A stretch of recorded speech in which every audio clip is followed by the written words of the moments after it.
Hey yo, it's time to roar, get loud, let's ignite. Jeremy B in the house, we keeping it tight. Every weekday at 11, we ready to ride. Lions Talk Live, come and join the pride. Waking up early, it's that morning grind. Tune in to the show, leave the troubles behind. Jeremy B's the king, with the voice like thunder. Every word he spits, it's a lyrical wonder. Got the lions around, sharp and fierce. When we hear one pride, you can't help but feel your heart pierce. Talking all the topics, keep it real, keep it raw. With a lion's mentality, we're ready for the roar. One pride, it feels right. Jeremy B bringing the heat, morning light. Every weekday at 11, we taking flight. Lions Talk Alive, yeah, we ready to bite.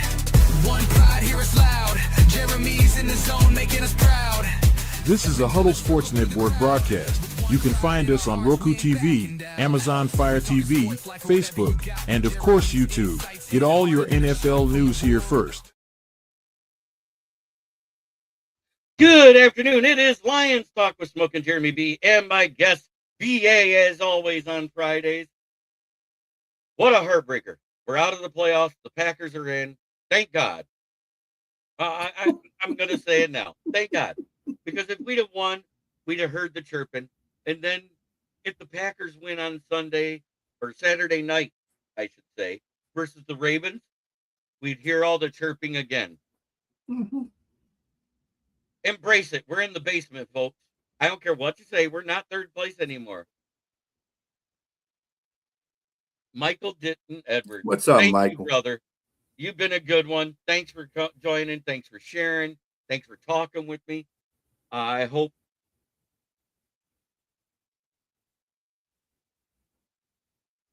everything is good.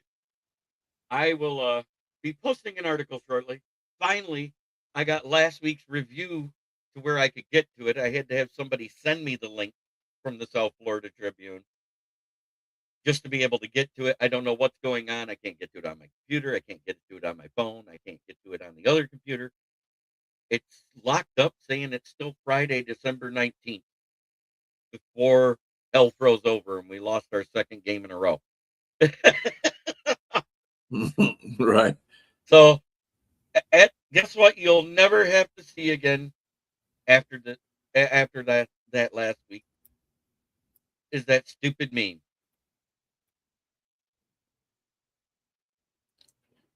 Oh, 100%. Right.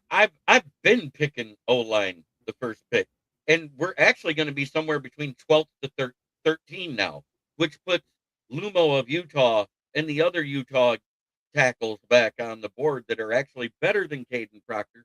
But believe it or not, Caden Proctor is actually an exact fit for the Lions offense. What's up, Steve? What's up, Nick? So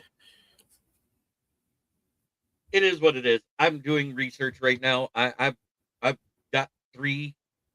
I got 3 centers, 3 guards, and 3 tackles that I'm looking at that we could go for in the first 2 days of the draft.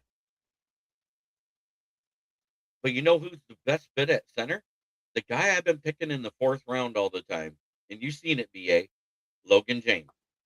He is considered our best fit at center. Just got to remember something, too. Now, this is a class that has a lot of good depth at the trenches, more so in the offensive line position, not that directly the defensive line, although there's some good boys on the defensive line, that's for sure. But later on in the draft, it kind of fades out for them. But the offensive line draft is pretty good. I don't think any skilled positions are that great. The running back, the quarterbacks ain't that great either. Mendoza, he's fine, but whatever. Yeah, we probably do need a safety. I don't know. Safety's a little bit iffy. I got to see what Kirby and Brian Branch do next year. But Brian Branch probably won't be playing most of the season next year, right? Brian Branch probably won't get back till late October, early November. Mm-hmm. Kirby, on the other hand, it's not as long as the recovery for the surgery that he should have to fix the cartilage that doesn't heal itself, because it's not an ACL, it's not a PCL, it's not meniscus, it's not any of that shit. It's nothing that takes a year.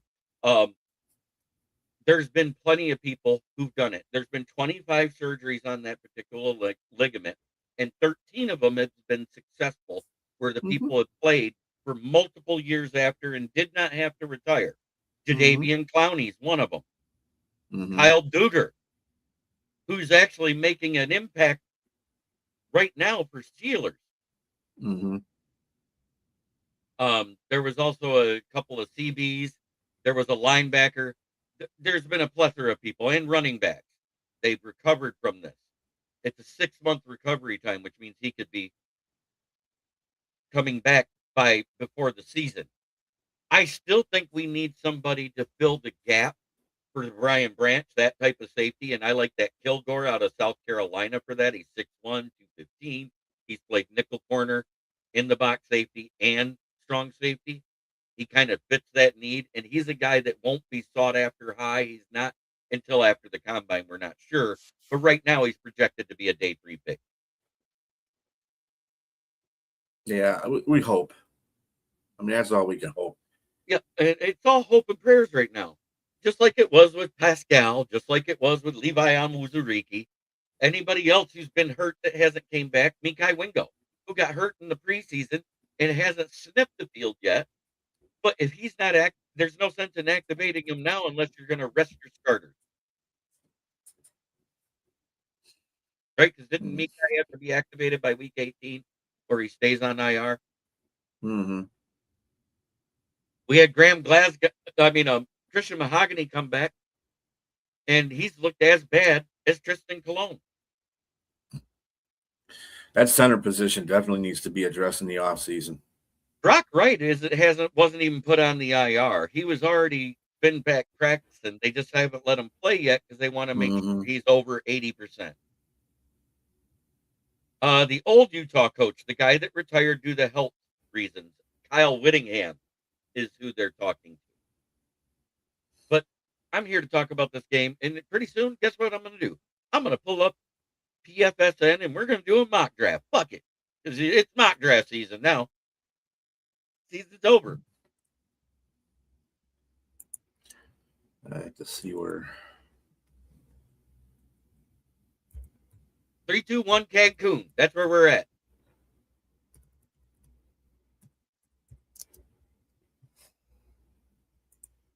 I know. I want the Bears to win one game so the Packers can't overtake them. That's what I want. That's all I want. So win it this week, and then rest your starters. We rest our starters, and we see the battle of a preseason game for 60 minutes. That's what I want to see.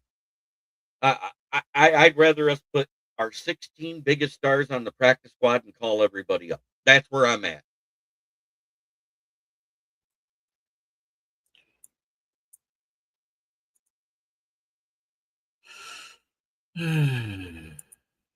Oh, yeah, I know, J.I. J.I. read my article. Tell everybody what you thought about it. Because I email every week. What's up, J.I.? J.I., I know you're in Oregon. I know you're back there with your family. I hope all is well.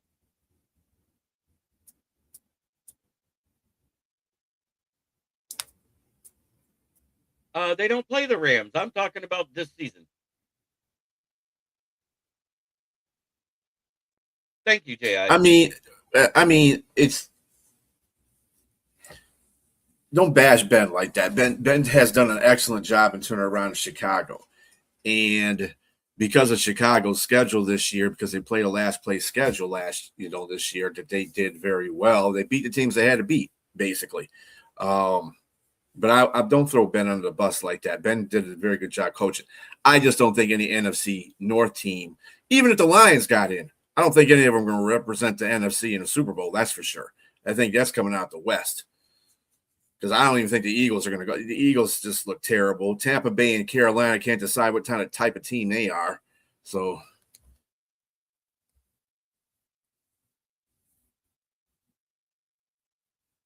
I just want them to beat San Francisco and get it over with. That way the Packers can't take over the division lead. That's what I'm getting at. Because Packers are barking enough that we let them in.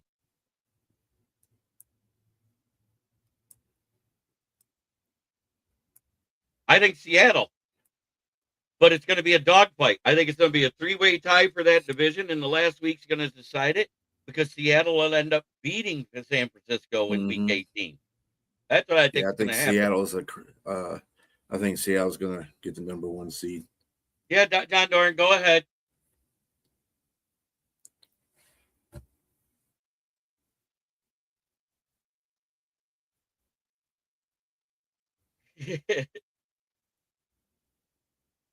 Yeah, we need new O-line. We need an offensive coordinator. That's what I know for sure. We need a defensive end opposite Hutch that's better than the AQM who disappeared for half a season. I think it's not, like I said before to you, before we got on here, I think it's not just players that they need to replace. I think Dan and Brad really need to look at themselves in the mirror and decide what they're going to do, because the egos are getting the best of them. I reiterated this before about Dan taking a play calling away from Morton, which, dude, if you're going to do that, whatever the stats say, wins and losses matter, and that's what goes against coaches. If you're not winning the game, hey, Morton was 5-3. Your ass was 3-5. What can I say? That doesn't mean you were doing good. We were 2 for 2 on 4th down yesterday, and if we didn't do it, we wouldn't have scored anything. Right. Yeah, I agree with that. Going in the division was the dirty move. I heard he had surgery, and they're waiting to see the details. If he wouldn't have had surgery, it was career threatening, is what I heard. Yeah, they have. You're correct, Dan. So I'm trying to say. When Dan took over offensive play calling, he stopped focusing on defense.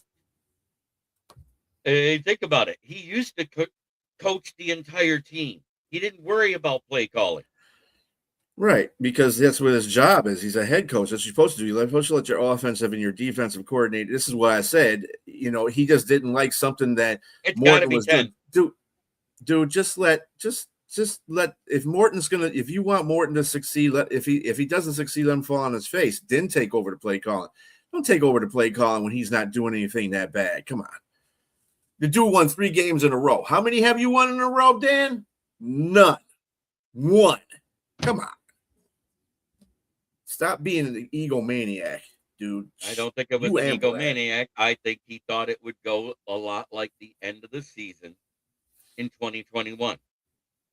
Because I'll tell you what, I don't care what anybody says. The offense did get better. We had 2 bad games in that stretch where we had games where we barely beat teams even before with Morton calling. What changed? The proof is in the pudding, though. I know, but what changed? Morton was winning the games. Dan Campbell is not winning the game, and Dan Campbell is horrible at play calling. Sorry. The yardage is not going to make a difference because the players are out there doing their job. But if you can do your job 3/4 of the game, it's the other quarter that's the problem that Dan has, and he likes to run constantly into a line that you cannot block. He's just doing ridiculous things, like the Philadelphia game. That should have been a W. I'm sorry. Stop going for it every time on 4th down, you idiot. Ugh. It took that game for him to learn that. We took points after it. I mean, yeah, I love Dan Campbell too. He's still a good motivator. But sometimes as a person in your profession, you have to step back and look at the things that you may be doing wrong. I don't hate Coach Dan at all. He hates him play calling. That's what he hates. Right. Exactly, Dan. The points per game difference from Morton was less than 1. It wasn't that significant. Come on. They'll be fine. They just got to get an offensive coordinator. That's all they need to do. Dan needs not to call these plays. He just does not need to do it. He's trying to compete against I think when I say ego, there's 2 things I say when I say ego about Dan Campbell. One is the fact that he took the play calling from Morton because Morton wasn't being Ben Johnson. Morton's never going to be Ben Johnson. 2, Ben Johnson was killing everybody in the division. And I mean, he was killing all these teams, and he was like, "Oh, No, I'm not going to let you do that because I'm going to show you this team can run just as effectively as without you. And I think that was part of the motivating factor for him doing that. So, yeah, ego does play a little bit of role in it. BD, yeah, well, there's a lot of coaches that you can bring in. Breaking news. It looks like Michigan and Kyle Winningham are putting together a contract. Okay.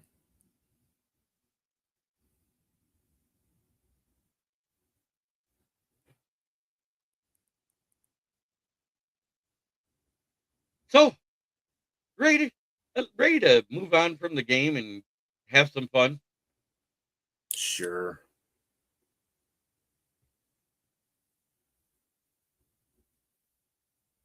It is that time.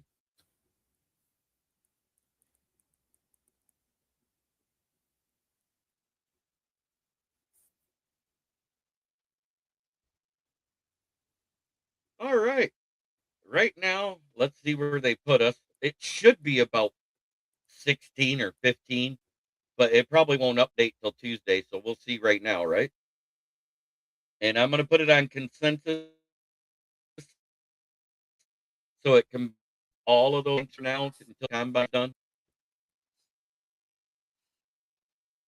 It's time. No, we moved down to 16. I'm not doing any trades. I'm just picking. And the best tackle on the board is Caden Proctor. Are you against that? No, you're going to take the best player that's available in what we need. There. Right. And that's it.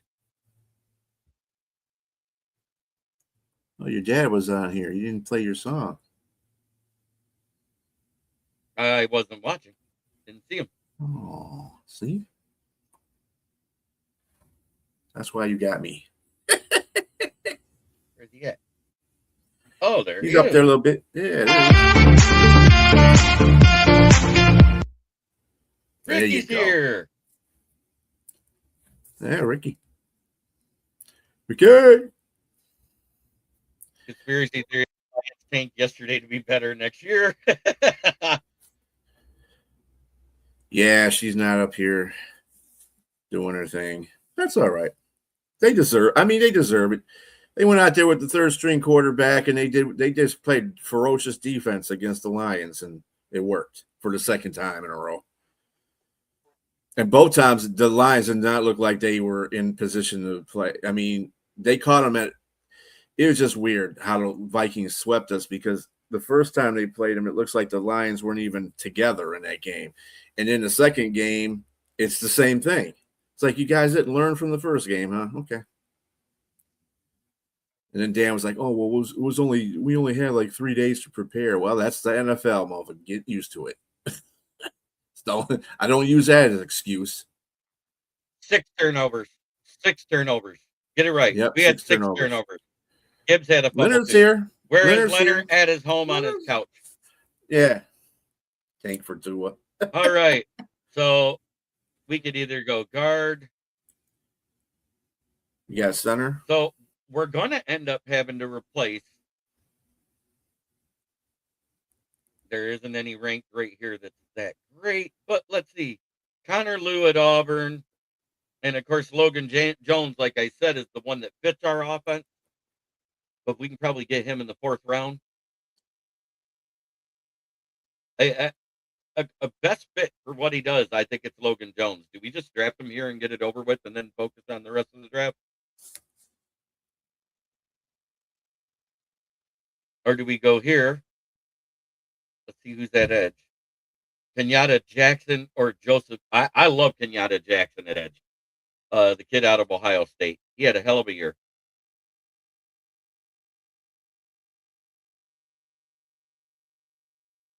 What do you think, Steve? Who's that?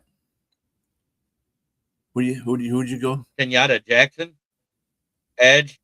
I didn't go yet. Where's he from? Logan James, we can probably get in the 4th. Ohio State. Oh yeah, definitely. Joshua Josephs is too small. This guy has good size.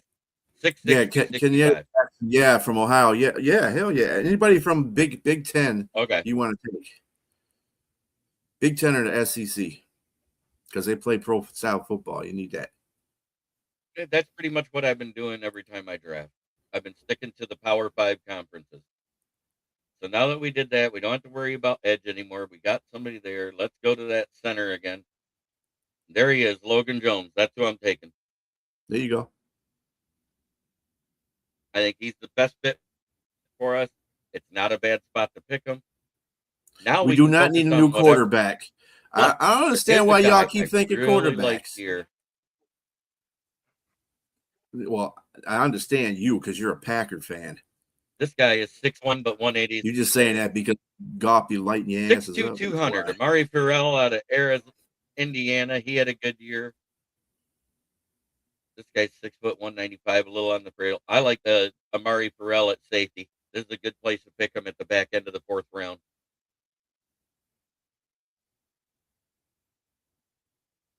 What do you think?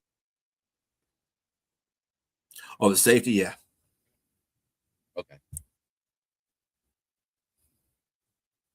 And here we come again. Hey, look at that. We can go back. I'm not doing trades. I can't count on what we're going to do at trades. So the guy I like plays for South Carolina if he's still here, and he might be gone already. This is the guy I'll pick later, Judge Collier. I'll explain why. And there's really not any quarterbacks that I would want to draft. There's really not any quarterbacks that I want to draft to sit back behind Goff. So 6'10" and 252, because we're probably not going to have Laporta right away, but it'd be a good idea to get a tight end.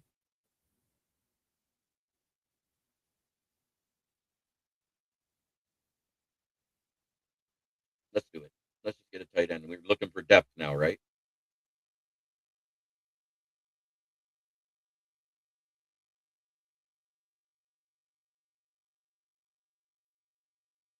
Here's the 6th pick.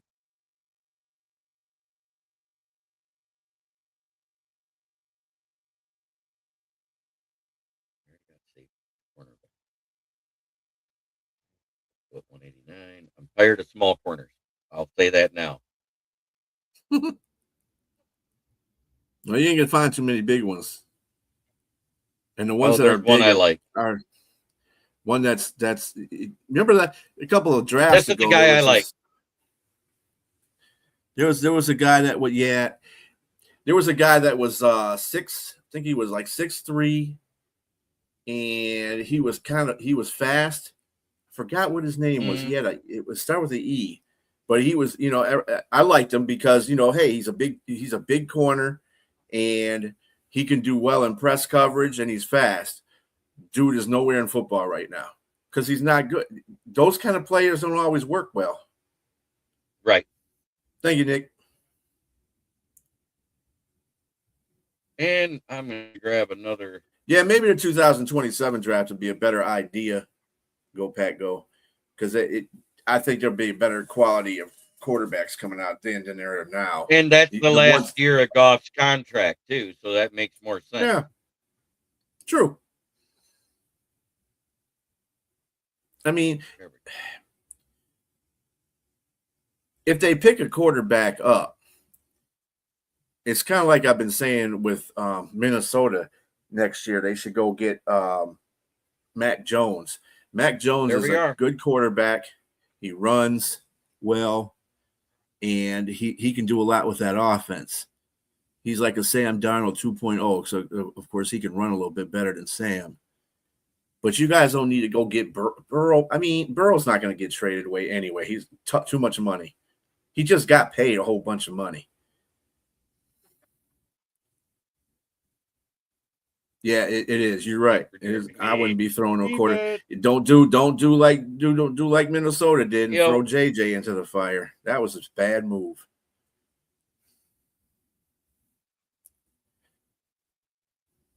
I think next year is the better year for quarterbacks, though. I don't think any of the quarterbacks this year are that great. Carson Beck, Fernando Mendoza. Somebody's going to take him at 1 and. I mean, Dante Moore is a good quarterback, but again, the NFL sucks in a certain way because these teams are so quarterback hungry. They want to insert them immediately into it. And these quarterbacks these days aren't that kind of quarterback anymore. They don't have that kind of quarterback anymore where you can just insert. There's no Dan Marinos or John Elways out there. You know what I'm saying? Or Steve Young. I None of don't those think we guys need as out there. much defense as everybody thinks. I don't think we need as much defense as everybody thinks. But if you look, I actually did address our defensive name. You get an edge. Oh, you got a safety. I know that. Did you get an edge? I got an edge. I got a line. Okay. I got a linebacker and a safety. Yeah. I got an edge in the second round, Kenyatta Jackson. In the fourth round, I took safety Amari Farrell. In the sixth round, I took Judge Collier. In the sixth round again, I took Kendall Daniels, linebacker out of Oklahoma. I went for size and speed on all the positions, not just size. That's a good question, Kendall Richard. I don't know who Daniels is 6'5" and 252. He's been the middle linebacker with Anzalone being at the end of his contract, and there's no there's no guarantee we keep him. Don't we need to replace him eventually? Because we still got Rodrigo there. We still got Derek Barnes, who's played off ball linebacker, but who looked way better off the edge and at outside linebacker. I say don't move Barnes at all. Where's Rodrigo been? That's the thing he about got ran over yesterday. He got ran over yesterday. Oh my God, that dude! I was wondering what linebacker that was at the time when I saw that, and I was like, "This ain't Rodrigo. You got ran over like that? Oh, dude, you need to get off the field. That's embarrassing. That's more embarrassing than whatever happened to me yesterday. I would not be the one getting run over in the end zone. Nope. So I will gouge some eyes out. Would you say that was a solid draft? Yeah. I mean, I hit all the points. Drafting is a science that can't be taught, because I mean, you don't know what these players are going to be once they come out of college, how they're going to adapt to the NFL. It's a crapshoot. And I mean, it is what it is. I don't know who the free agents are that are coming out this year. Right. Let's make they need to I haven't looked because the re-signing period isn't done. The team re-signing period. Yeah, you really until that's done, you don't know. So what I can do is put this up where we can read it better. Is that better for you? Hayden Proctor, offensive tackle out of Alabama. Yep. Kenyatta Jackson Jr., edge out of Ohio State. Logan Jones out of Iowa. Amari Farrell, safety out of Indiana. Eli Raridan, tight end out of Notre Dame. Judge Collier, that tall 6 foot, 210-pound corner that does play safety too. Kendall Daniels, 6'5", 242. And Greg Johnson, 6'6", 315 out of Minnesota. You know what you don't see here? The only team outside of the Power 5 is Notre Dame. Tight end. Tight end U. Is it not? Who's Iowa that? and Notre Dame. Iowa and Notre Dame are Iowa for tight end. I don't know about Notre Dame, but Iowa is for sure.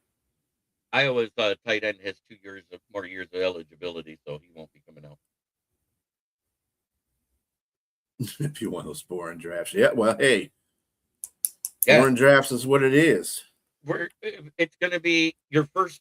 We don't have a third round pick, so the only ones you can count on to be starters are your picks in 1 and 2. And hopefully, Decker doesn't retire, so Caden Proctor gets a year of playing behind both him and Sewell. But odds are he's probably going to retire. He barely came back this year, if you remember right. Mm-hmm.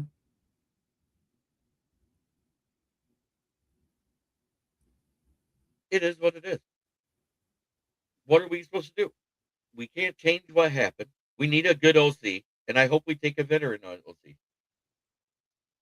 Yeah, we need somebody that's going to move us down the field. I don't think we need to replace Jack Campbell. You're fucking stupid. Jack Campbell is the best player on the defense, really. Well, has been the best player on the defense. Besides, what's his face, the defensive tackle that we got from Ray Arizona. Lopez. What's his name? Roy Lopez. Yeah. Finally heard the mic'd up. Yeah, it was funny he said it, but you're talking about a guy that just. Yep. I'm gonna review my research on what I did, on what I think fits are real quick, because it's needed to be done. Well, that's one thing I'm gonna leave. I'm gonna leave Brad Holmes alone on is the drafting thing. I mean, he does a very good job in drafting, so I will leave him alone on that one thing. But what I want to see from the Lions, if they are lacking in one area of the draft they can't get, go get a free agent, pay somebody. I don't care who it is, pay somebody, and that way you Muhammad shows up every 2 or 3 games. Okay, so he had a good. Here is the names of the tackles I looked up, and this is the guy I don't think falls out of the top 10. It's Francis Magoa out of Miami. I think he's going to go in the top 10. He's played at right tackle and left tackle. Spencer Panu out of Utah, and Caden Proctor. He's 6'7" and 360. He's basically a younger, better-footed Dan Skipper. Mm-hmm. Then replacing the Kevin Zeitler issue, it's not really Zeitler. It's replacing Glasgow, who needs to go. I'm sorry, he needs to go after this season. Olivea Vega Ione out of Penn State. Decker might go too, though. Emmanuel Pregnon out of Oregon. I said Decker first, yep. And Chase Basantis out of Texas A&M. If you're going to go in the first round, those are the 3 guys that'll probably be there at 17. But the other thing we need is center.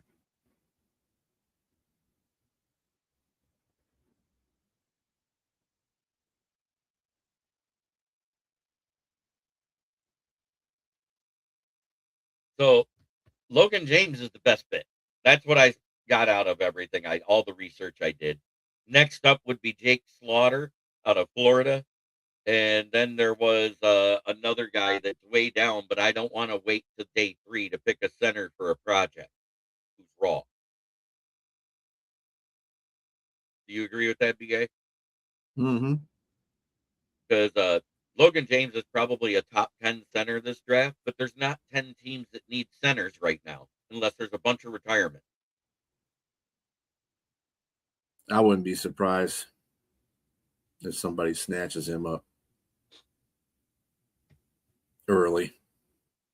But when our O-line plays bad, we can't run. When we can't run, the play action doesn't work. When the play action doesn't work, Goff doesn't look as good. Everybody wants to blame it on mobility. But you know what? Everybody forgets when the pocket collapsed and he ran for 24 yards for the first down versus Dallas.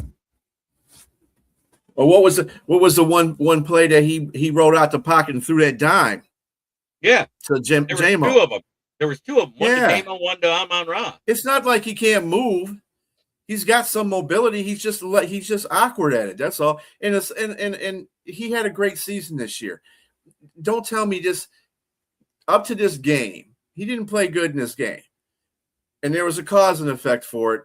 You can't run the ball. The offensive line looked like crap.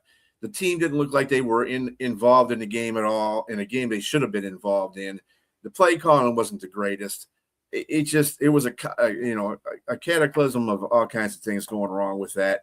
And he just happened to be part of that victim. So yeah, he's been playing good all this season without an offensive line.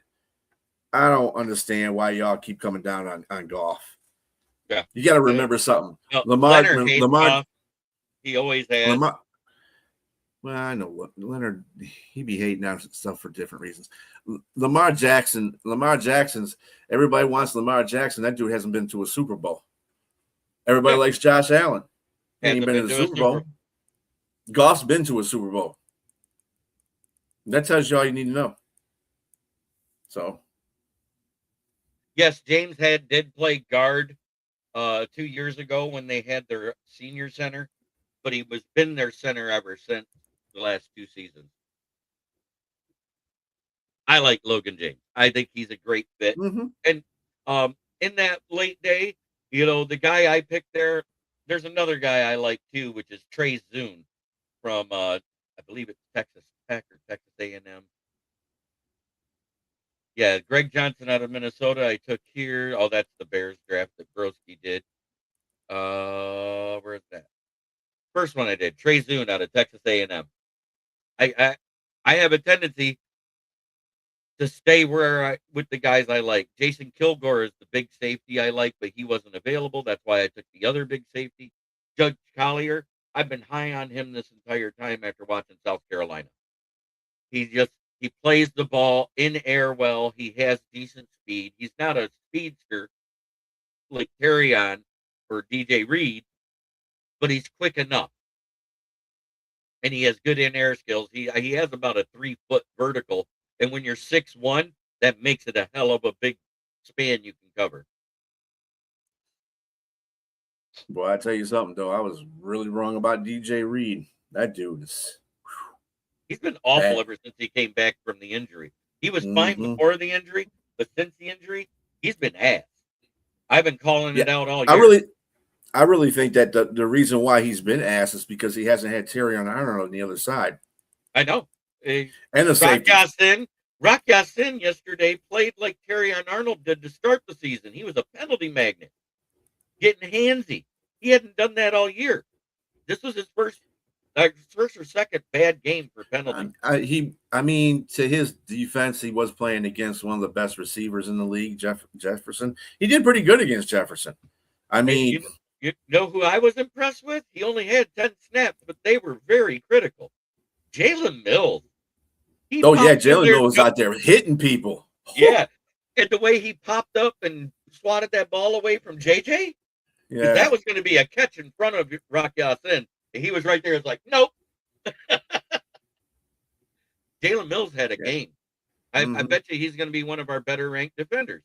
So will Aiden Hutchinson, even though he couldn't stop the run to save his ass.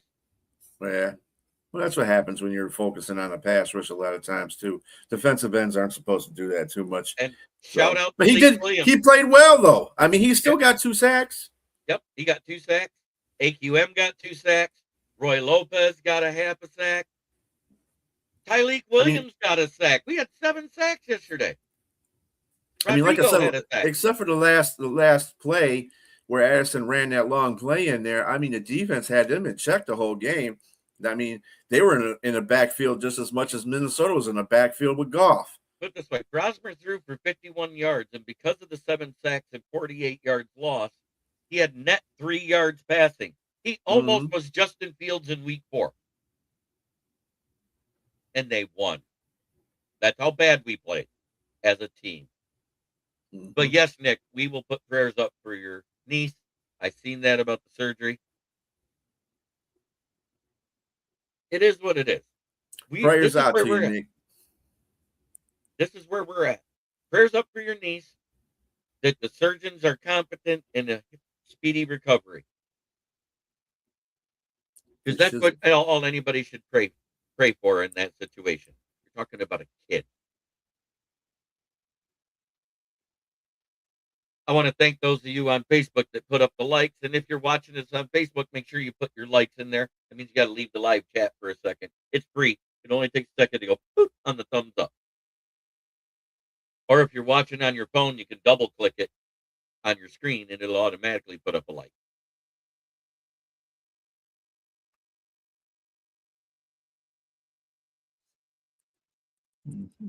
But, today the weather is as gloomy here in Michigan as us Lions fans are today.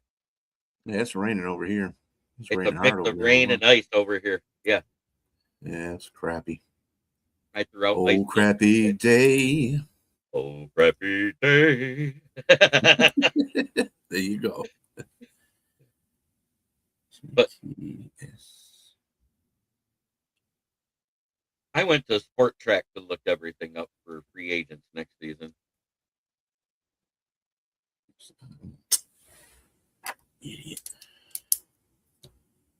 And I'll tell you somebody. Oh, yeah. Joseph Asai. Defensive end. He's somebody I'm interested in from the Bengals because they're not going to have the money to re-sign him either. He's going into his second contract. That would be a good pickup. Who was what position did he play? Defensive end. He's the guy that makes it so Trey Henderson could get free, who they can't afford to get either. I don't want Trey Henderson because I don't want two $40 million defensive ends. Yeah, and he's a little bit older. He's older too. Right, this guy's going to be 26 next season. And he's injury now. Now he's getting injuries. So yeah, I'm not. Yeah, stay away from him.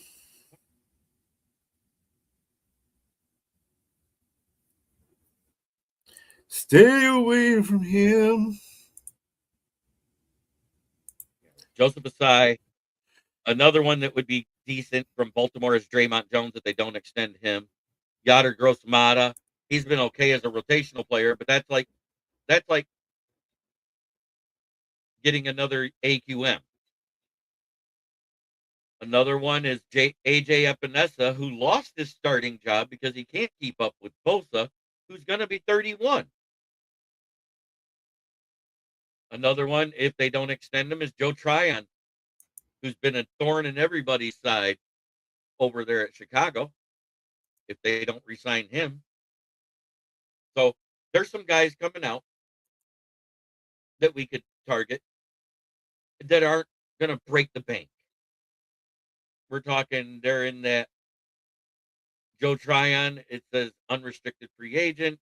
AJ Epinesa around 9 million, Joseph Asai around 15, Draymond Jones, the other guy I said is about 7.5 million. So there's guys you can get that don't break the bank on the other side of edge. But since salaries are up in that 45 to 47 million, those guys that are expected to make that are going to ask for more too. You're probably looking closer to 15 to 20 for any of them just to be able to get them. Because somebody's going to overpay them. You know what I'm saying, BA? I mean, yeah, that's the only thing in free agency. You got to pay a little bit more. But how much is Muhammad making? Muhammad this year, he's making dog shit.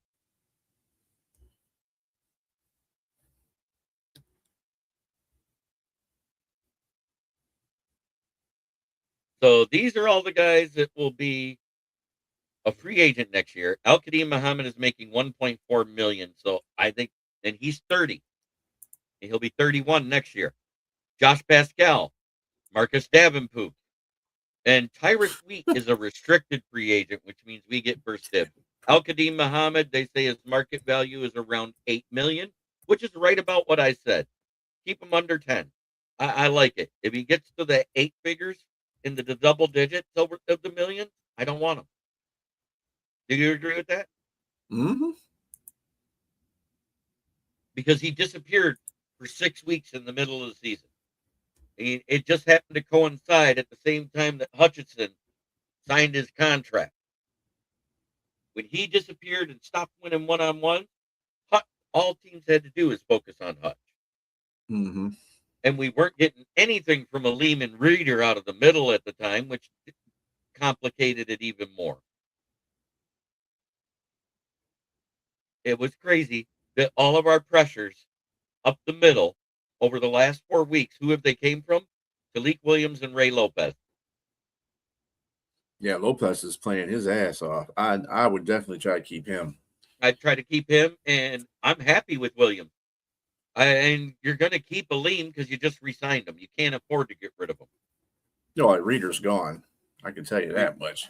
Yeah, Reader's next year is a 3 million void year. Bye. Yep. He's been playing like bah. Yeah, he's been playing like he's been out for the entire season. Talik needs to get in there and get.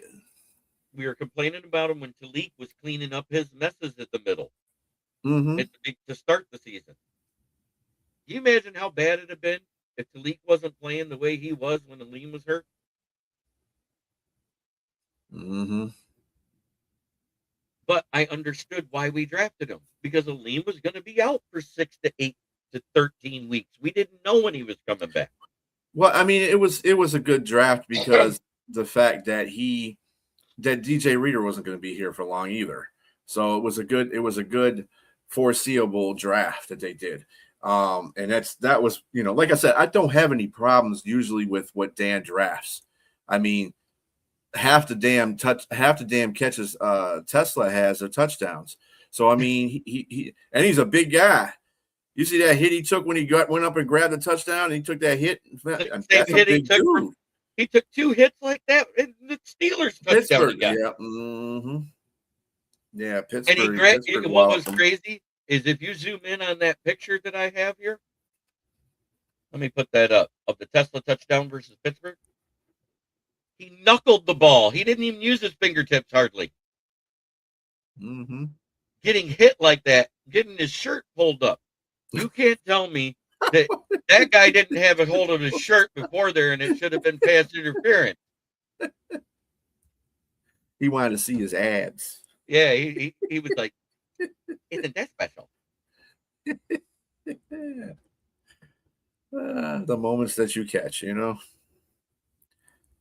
But yeah, that was a good screenshot, though, wasn't it? Yeah, I'll tell you, the Lions are not. I mean, as far as people saying their Super Bowl window is going to close, that's dumb because it's not going to close. They got the same players. They fortified those players.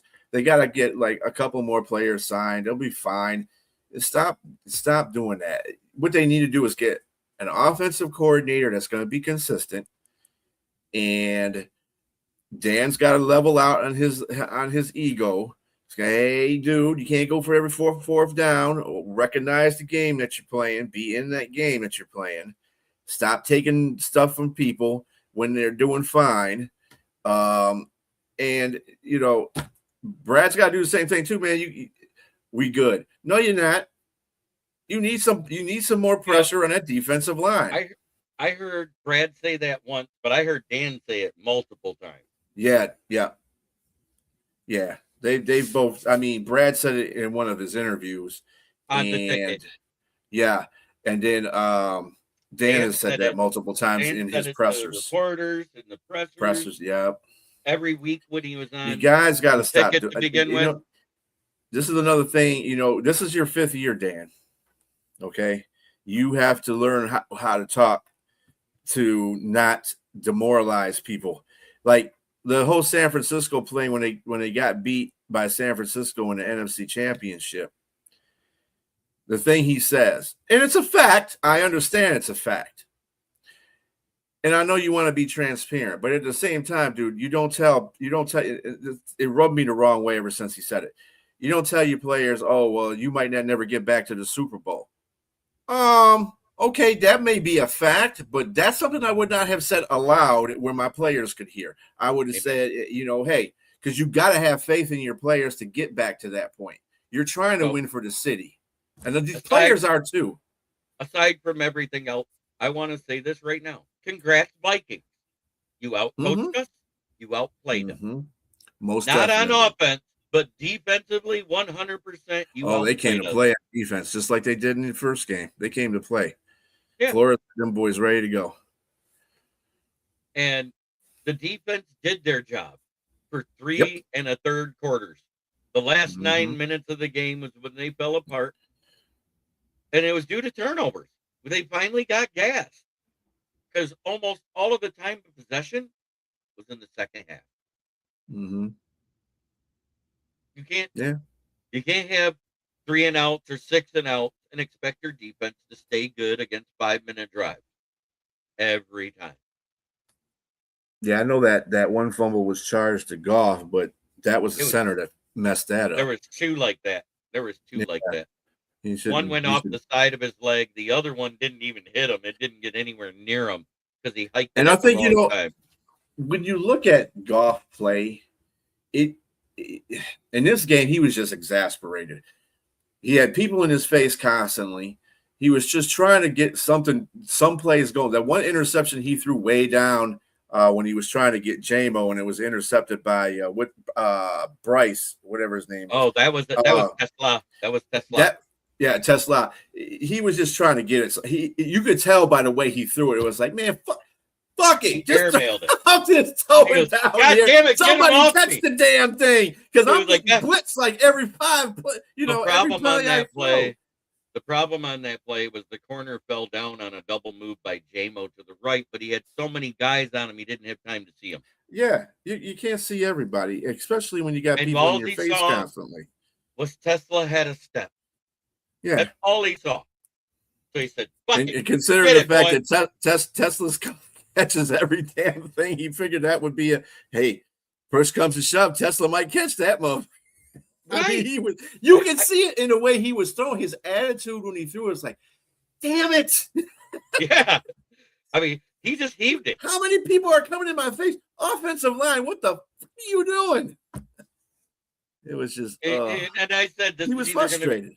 when I announced that they were thinking about starting Egwakun over Glasgow, who had been healthy all week and practicing all week, I said this is either going to be really good or really bad. Really bad. Mm-hmm. And there was no in between, and it was really bad. Really, And really that tells you about Glasgow, where he stands with this organization. He ain't gonna be here next season. Right. Because if they, he was healthy and he was, he didn't play, that tells you a whole bunch. In a game they needed to have on top of it. Right. That tells me that Glasgow was already mentally checked out. And the coaching staff recognized it, is what I'm getting at. I don't know about that. I think the coaching staff, I think that he's not been playing very well, period. And the coaching staff was like, you know what? We ain't going to go with you, dude, because I don't think you'll be here next year. Let's see what we got in these other centers. Out of our and it just didn't work out. Out of our 8 wins, he's had 3 good games where he wasn't in the bottom 5. But he's never been in the top 5 DFO wide on the O-line. So yeah. That tells you a lot. He's been, out of our starters, he's been our worst rated offensive lineman out of the starters from week 1. I mean, you have what's his face before he went out? He was bad too. That dude was whiffing on a whole bunch of tackles. Cologne? Not Cologne. Cologne actually is good in certain systems. Like if he's full blocking, the dude's awesome. But if he's one-on-one blocking, dude sucks. The same thing I can say for Simo. I've seen the first 4 or 5 games I saw him, and I was paying attention to him because I want to focus on how he was blocking, because we were having a little debate about the 3 interior linemen, because they were giving a lot of crap to Glasgow. I said, well, Glasgow's not a good run blocker, but he is a good pass blocker. He's better than the other 2 guards in pass blocking. Not saying a whole bunch, but the point is that's what he was at. But I was watching Simo, and he went out to block this guy. He totally whiffed. And I'm like, as big as your ass is and you totally whiffed on a block, man, bring your ass to the sideline, dude. But it's been like that for the Lions in the middle. The guy that impressed me out of the interior O-line has been Tate Ratledge. He showed a lot of Frazier growth. actually has been really, when Frazier's in there, Frazier is a road grader. That dude will run people over. He isn't great at pass blocking, but run blocking, woo. But Tate, he looks like he's rounded out. He's good, not great. Mm-hmm. He's good at both. Tate's coming around. Block. Yeah, Tate's gotten better as the season has progressed. Right. I got to say that for him. Unlike our centers and left guard. Yeah. Well, we got no centers. Our centers are all crap. We really ain't got no good centers. And I said this way back when Glasgow was looking like a revolving door in week 3. I said, why haven't we brought up Kingsley Egwakun, who was doing good, versus starting defensive lines the entire preseason? Because every team played starters against our offensive line backup. Every team. Mm-hmm. And I think if we'd have did it a lot sooner and he could have grown through the weak part of the schedule, I'd say after week 3, after the Baltimore Ravens game when Glasgow damn near got Goff killed twice. If we would have brought him in then and let him grow throughout the season, it might have been a better year. You see what I'm saying there, B? Mm-hmm. Because we were facing the Browns, we were facing the Bengals, then we had the Chiefs, then we had the Bucs. How much better would we have been versus those lesser teams? I mean, the Browns is a good defense. Don't get me wrong. That's not what I'm saying. Offensively, they were a bad team.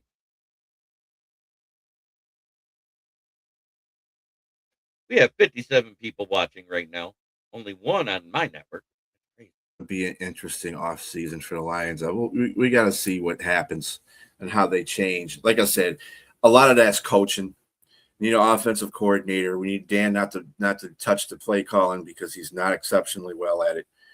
He got through things because he has very good players on his team. Other than that, he's not a very good offensive. And stop trying to compete with everybody, dude. You just suck at offensive calling. There's some things that you do well, and it's just like we say, some offensive coordinators go and be head coaches, and they suck at head coaching. Go back to being an offensive coordinator. Dan just needs to be a head coach. Just be a head coach, Dan. That's all we're asking you to do. That's where you excel at. Just stay in your lane, buddy. He's an excellent motivator on men. Yes, he is. And he does really good at communicating with his coordinators what he wants to happen. And that's what I'm saying. When he's being a head coach, yeah, he's a very intelligent coach. Right, he is. What the problem I heard was like when we needed to make adjustments, and he went to Morton and he suggested things. Morton said, "No, we're doing it my way." And that's exactly what he should be. And that's the ego I'm talking about. Let the offensive coordinator, if he's going to say that, let him continue to do what he does. And when he falls on his face and you start losing games because your offense is not doing their job, then you take over the play calling. I don't call winning 4 games in a row, then losing one. Like the one that they lost was, I forgot who that one was. Then they came and beat Tampa Bay. We lost to Kansas City. That's right, Kansas City. That was a bad game. Then we lost. But then we lost to Minnesota. Minnesota, that whole team played bad. That wasn't even an offensive thing. The whole team, special teams, defense, offense, the coaching sucked. Everybody sucked in that game. I was like, damn. And that was the week that broke Dan. That was the week that broke Dan with John Morton. Because you saw them arguing on the sideline. He had him pulled out of the booth. He was on the sideline. They argued. And the next play John Morton called, it was either a fumble or a pick or a turnover on down. And that was when Dan said, I had enough. Well, like I said, you got to let him fall on his face. If he's going to fall on his face, fall on his face. You taking the play calling over didn't do very much. It might have got more stats, but you're 3-5. That's all I got to say. So at the end of the day, I think we still would have ended up at this point. I think that the wheels were coming off. The wheels were coming off. We were starting to do win one, lose one, win one, lose one. We were already starting it.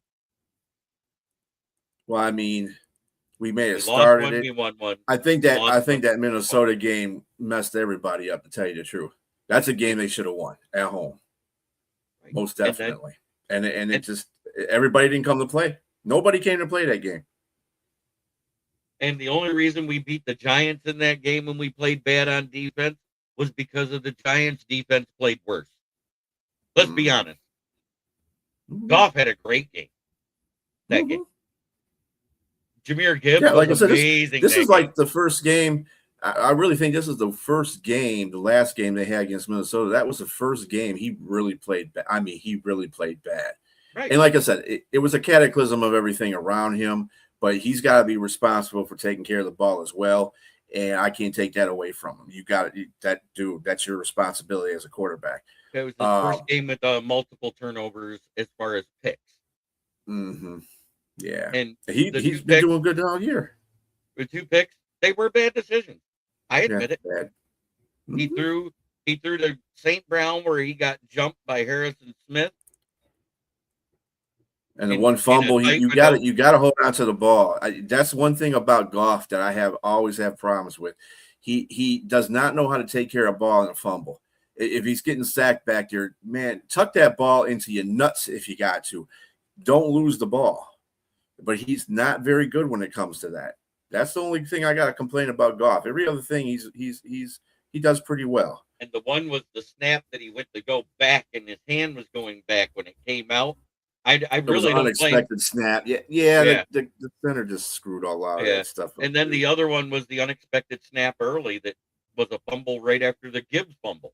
You can't have back-to-back fumbles on drives. Let's just put it that way. Yeah, Gibbs can't fumble either. That's another thing. Now, I will say that was a great play by Wilson. He reached in there, grabbed the point of the ball, and took it. But that's it. We went through it. Let's do the breakdown now, because everybody's going to love it. Because guess where we're at? The bottom. At 8-8. We fucked the kings ourselves. of the basement. We get the basement back. Thanks for keeping it warm and clean, Viking fans. At 8-8, they skull fucked us yesterday. Yeah, they did. At 9-4-1, the Packers still in second place. They backed up. Beep, beep, beep. And at 10-4. No, they're 11-4, right? Yep, 11-4. 11-4. They have to lose out. Packers have to win out. Good luck with that, Pack. Look at that. The Lions went from best to worst, and Chicago just flipped the script and went from worst to first. How about that? Only in the NFC North. And I'm live out of Flint where the water's shit, but the tires are good.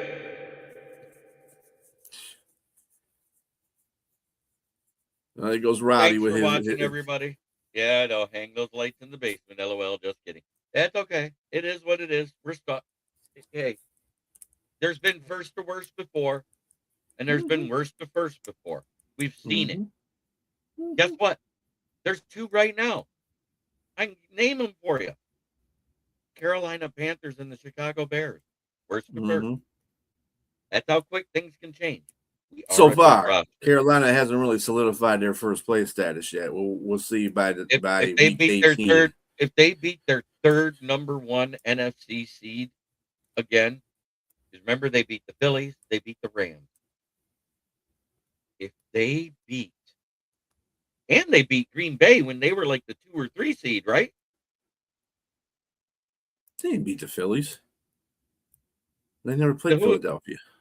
I thought they played the Rams and beat them. But they're 2-0. They played Green Bay. Seed. Green Bay is another team that they beat, but they beat them away, not at home. Let's see. They got their ass kicked by Buffalo. They can't beat New Orleans with crap. They beat Atlanta twice, and they just beat Tampa Bay. So Tampa Bay is like a shell of themselves right now. I wouldn't be surprised if the Panthers won. I think the Panthers are going to win the division. I think Tampa Bay is. I'd be surprised if Tampa Bay comes away with a big victory over Miami. I'm sorry. Tampa Bay is a shell. Tampa Bay is like what the Lions are right now. They're barely struggling to win games. So we'll see though. And like it doesn't matter to me. The winner of the NFC is coming out of the West anyway. So I don't think Kelvin Shepard. I don't think he gets fired at all. I think Johnny Morton is the one that'll be gone. Well, Johnny Morton's going to be gone anyway because he got replaced, so he's gone. So you can forget that. And our tight end coach was hired as the OC for the new coach at Iowa State. Yep. Because Matt Campbell now is at Penn State, right? Yeah. Yep. And also kind of look for other things to shift around too. I don't know if Tashard Choice will be somebody that they might move around. Running backs coach, and then probably I wouldn't be surprised if they got rid of Hank Fraley, although I probably wouldn't get rid of him because he had a lot to work with this year. But never know in this league. Never know. But thanks, everybody, for watching. Try every day to be a better person than you were the day before. That's the only way to make the world a better place. Starts right here. Tonight, it's mock draft night. Fuck it.